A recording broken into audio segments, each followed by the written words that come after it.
Kita semua asing di dunia ini.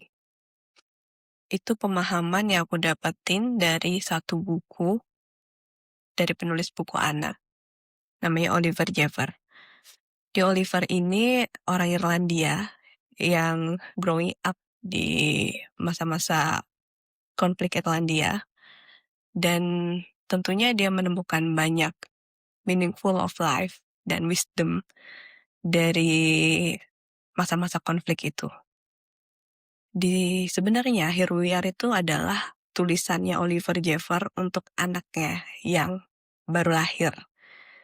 Jadi pesan utamanya adalah berbagai macam agama, berbagai macam atribut kita di dunia ini, pada dasarnya kita adalah manusia yang sama.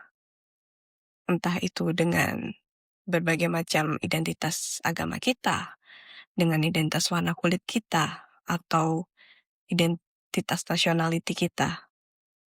Kita adalah orang yang sama. Dan kita semua orang asing dunia ini. Dan kita akan kembali ke in the same dust. In the same dust di mana kita coming from. Betul. Dan buku ini sangat menyentuh buat aku. Jadi Oliver Jeffers itu mengemas cerita di picture booknya dengan sangat personal. Aku jujur waktu aku baca buku Here We Are, picture book Here We Are, aku terharu sih. Aku meneteskan air mata juga lah, katakanlah gitu. Karena secara konteks aku punya anak, aku berada di negara asing dengan situasi yang sangat asing. Di buku itu Oliver Jeffers cerita menyambut anaknya yang baru lahir.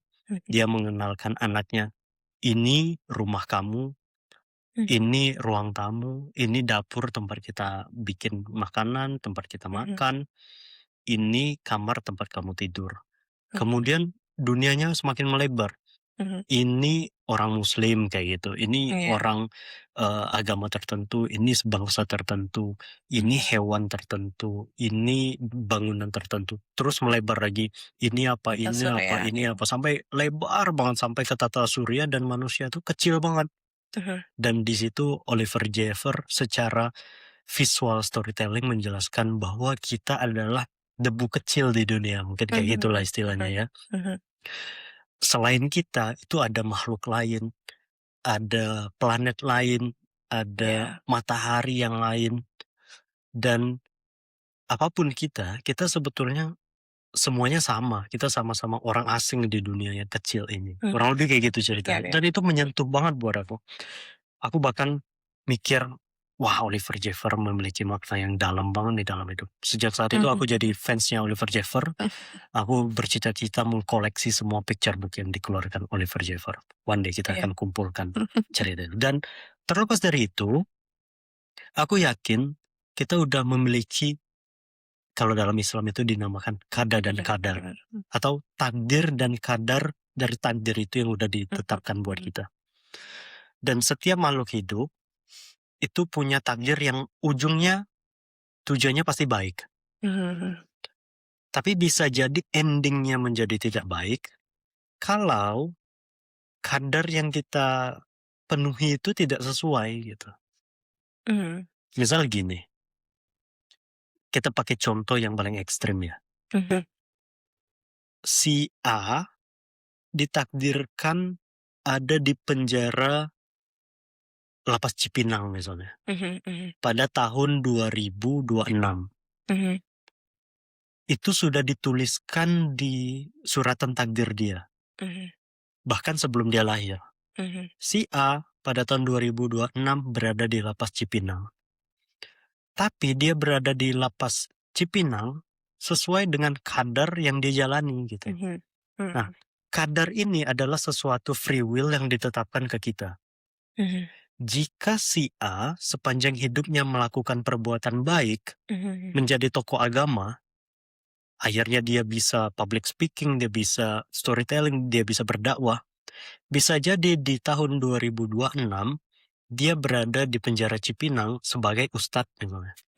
Atau sebagai pendeta yang menyampaikan ajaran agama di Lapas Cipinang.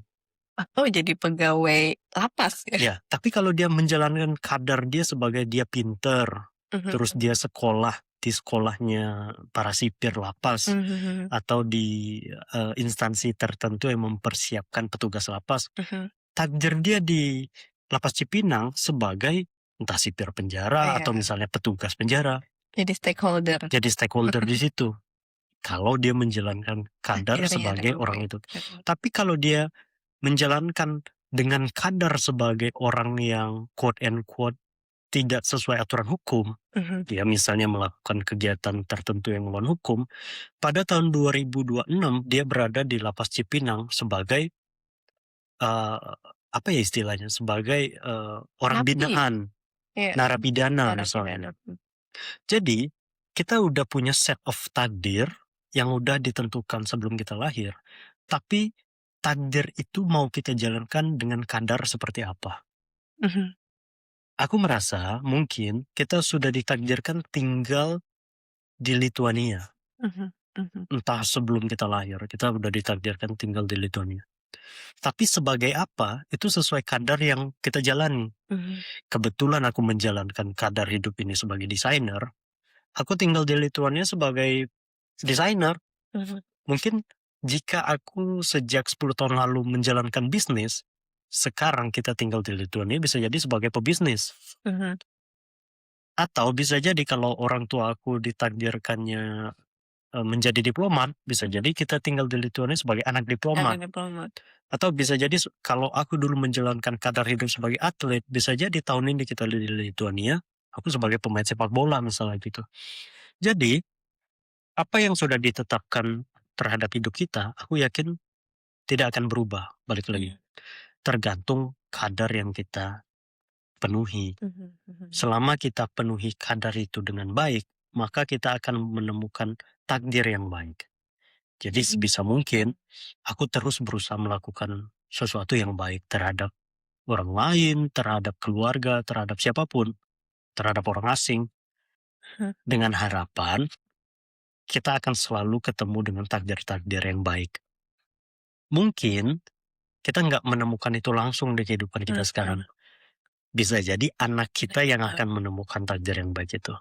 Bahkan aku yakin hal-hal baik yang kita temui di sini, itu karena buah mungkin orang tua kita dulu melakukan hal yang baik di hidup mereka. Makanya kebaikan-kebaikan mereka dilimpahkan ke kita. Bisa jadi kayak gitu. Karena kebaikan itu nggak bakal pernah berhenti untuk mengalir.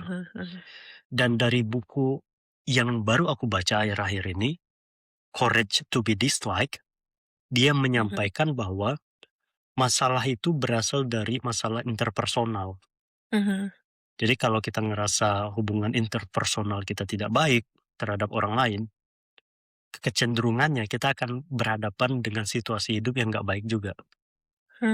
Tapi ketika kita bisa menjaga hubungan interpersonal kita dengan baik, maka kita akan ketemu suasana hidup yang baik juga. Kayak gitu. Ya ada salah satu lainnya menuliskan kayak gitu. Makanya aku selalu berusaha untuk meninggalkan kesan yang baik dimanapun aku berada, entah di lingkungan sosial, atau di lingkungan kerja, atau di lingkungan yang ya sekedar lingkungan umum aja.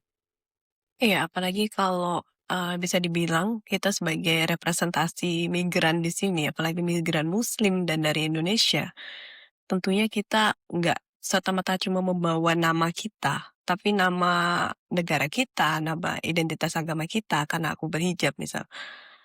Dan itu akan selalu melekat dan akan menjadi kesan yang baik atau yang buruk, itu jadi tanggung jawab kita, ya kan? Betul banget, karena nggak semua orang tahu Indonesia, nggak semua orang tahu Muslim, nggak semua orang tahu dari mana kita berasal. Tapi orang akan menjudge dari mana tempat kita berasal, latar belakang kita, dari bagaimana kita berperilaku gitu kan. Mau tidak mau, suka tidak suka, sebagai orang Indonesia yang tinggal di luar negeri, kita sekarang menjadi ambasadornya Indonesia. Iya, betul. Kita mewakili Indonesia dan menjadi model atau bagaimana orang akan menilai Indonesia berdasarkan apa yang kita lakukan. Kalau misal di pekerjaan aku bersikap tidak profesional, pasti selanjutnya orang akan menilai, oh orang Indonesia seperti ini modelnya. Karena satu-satunya orang Indonesia yang mereka temuin itu aku gitu loh, Kalau ya kan. Atau aku suatu waktu memperlihatkan bahwa, sikap aku tidak baik, mereka akan menilai, "Oh muslim ternyata sikapnya kayak tidak gini," baik ya gitu. langsung. Dan bukan cuman karena latar belakang kita atau apa yang kita bawa atau apa yang kita, taruh di pundak kita harus Mhm. berperilaku baik, tapi sebagai manusia memang kita harus berperilaku baik gitu. Iya benar. Kadang kita nggak perlu menjadi yang terbaik, tapi cukup meninggalkan kesan yang baik itu udah cukup gitu.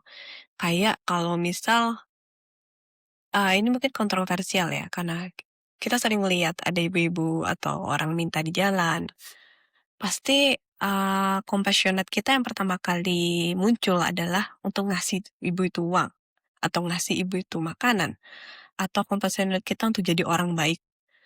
Menurut aku, jangan abaikan perasaan-perasaan untuk menjadi orang baik kayak gitu.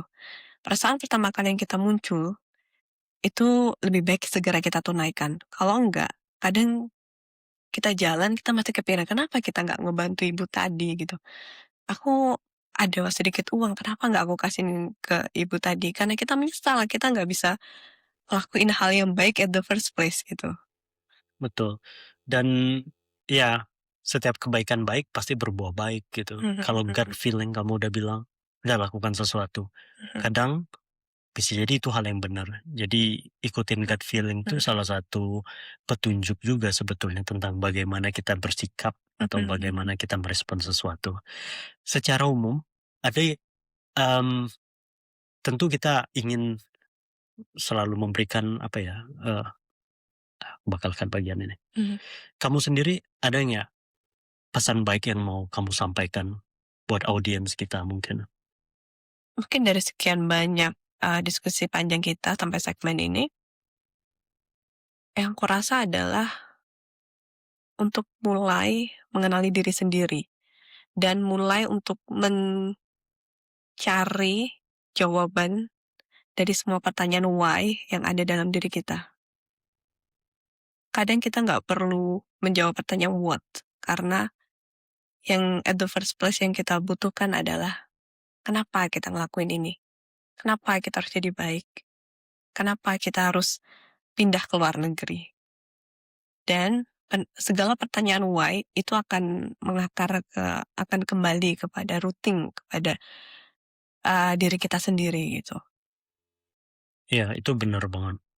Karena rooting ke diri kita sendiri itu menjadi hal paling fundamental sebelum kita memutuskan sesuatu, apalagi sesuatu yang Mhm besar.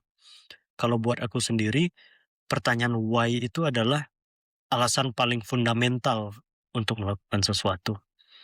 Dan menurut aku kalau aku boleh nambahin pesan juga, mhm jangan pernah melandaskan sesuatu itu dari uang mhm atau dari materi. mhm Apalagi kalau di step paling pertama kita menganggap uang itu adalah kemewahan atau uang itu adalah harta, bukan sebagai tools. mhm mhm Karena ketika kita melakukan sesuatu dengan alasan uang, maka sesuatu itu bisa jadi tidak terlalu bermakna untuk kita. Tapi lakukanlah mhm sesuatu untuk alasan yang meaningful dan juga purposeful. mhm mhm. Dan tetap menjadikan uang itu sebagai tools, Puas, iya. bukan sebagai tujuan akhir. Mhm mhm. Maka dari itu, kita bisa melihat hidup kita lebih bermakna dan juga lebih memiliki tujuan. Dan yang paling penting adalah, ketenangan jiwa. Tuh. Mhm Dan mendefinisikan mungkin ya, mhm mendefinisikan apa sih arti tujuan hidup bagi kita. Ada mhm yang mhm bilang kebahagiaan, ada yang bilang menjadi hartawan, ada yang mhm bilang menjadi bermanfaat. mhm Apapun yang kita pilih, pastikan pilihan kita itu membuat diri kita tenang gitu. mhm, bener. Karena ada pilihan besar yang mengakibatkan diri kita tenang, ada juga pilihan yang mungkin berbeda membuat kita tenang. Apapun pilihannya tetap landaskan pada alasan kita memilih sehingga itu lebih meaningful, tujuan kita memilih sehingga itu lebih purposeful, dan yang paling penting adalah membuat diri kita lebih tenang. Iya.